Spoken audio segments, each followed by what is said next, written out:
Doctor Jyothika ಅವರು ಕಾರ್ಯಕ್ರಮದಲ್ಲಿ ಬಂದಿದ್ದಾರೆ ಅಂತ ಹೇಳಿದ್ರೆ ಹೊಸದಾದಂತ ಒಂದು ಒಳ್ಳೆ ವಿಚಾರ ಉಪಯುಕ್ತ ಮಾಹಿತಿ ಜೊತೆಗೆ ಸರಳ ಪರಿಹಾರಗಳನ್ನ ತಿಳಿಸ್ತೀರಾ ಮೇಡಮ್.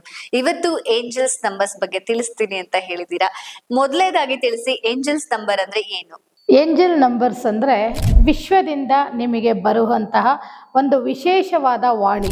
ಅಂದರೆ ನಿಮಗೆ ಗುಡ್ ಲಕ್, ಪ್ರಾಸ್ಪರಿಟಿಯನ್ನು ಮತ್ತು ಒಂದು ಒಳ್ಳೆಯ ಸಮಯವ ನಿಮಗೋಸ್ಕರ ಬರುತ್ತಿದೆ ಅನ್ನುವ ಒಂದು ಸಂದೇಶ. ಅದು ನಮ್ಮ ಯೂನಿವರ್ಸ್ ಬ್ರಹ್ಮಾಂಡದಿಂದ ನಮಗೆ ಬರುತ್ತೆ. ಈ ಏಂಜಲ್ ನಂಬರ್ಸ್ ಅನ್ನೋದು ಒಂದು ಒಳ್ಳೆಯ ವೈಬ್ರೇಷನನ್ನು ಪ್ರತಿಯೊಬ್ಬನ ಮನುಷ್ಯನ ಜೀವನದಲ್ಲೂ ಅದು ತೊಗೊಂಡ್ಬರುತ್ತೆ. ಯಾವ ತರ ಅದು ನಾವು ಗುರ್ತಿಸೋದು ಅಥವಾ ನಮ್ಗೆ ಯಾವ ತರ ಸೂಚನೆ ಸಿಕ್ಕತ್ತೆ? ಏಂಜಲ್ ನಂಬರ್ಸ್ ಅಂದರೆ ಫಸ್ಟ್ ಆಫ್ ಆಲ್ ನಾವು ತಿಳ್ಕೊಬೇಕಾಗಿರೋದು 88, 99, 10, 10, 11, 11, 12, 12, 1, 11, 2, 2, 3, 3, 4, 4, 5, 5. ಇದು ಕಂಪ್ಲೀಟ್ ಏಂಜಲ್ ನಂಬರ್ಸ್.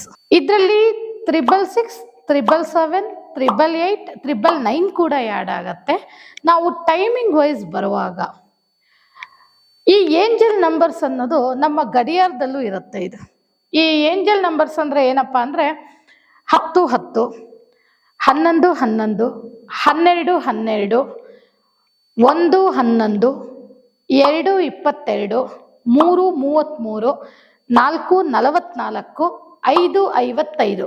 ಇದೆಲ್ಲ ಗಡಿಯಾರದಲ್ಲಿ ನಮ್ಮ 24 ಗಂಟೆ ಸಮಯದಲ್ಲಿ ಬರುವಂತಹ ಒಂದು ಏಂಜಲ್ ನಂಬರ್ಸ್.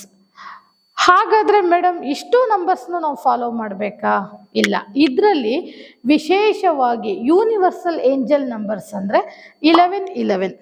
ಅಂದರೆ 1111ನ ಮತ್ತು 555 ಈ ಎರಡು ನಂಬರ್ನ ನಾವು ಆಸ್ಪಿಷಿಯಸ್ ಟೈಮ್ ಅಂತ ಹೇಳ್ತೀವಿ.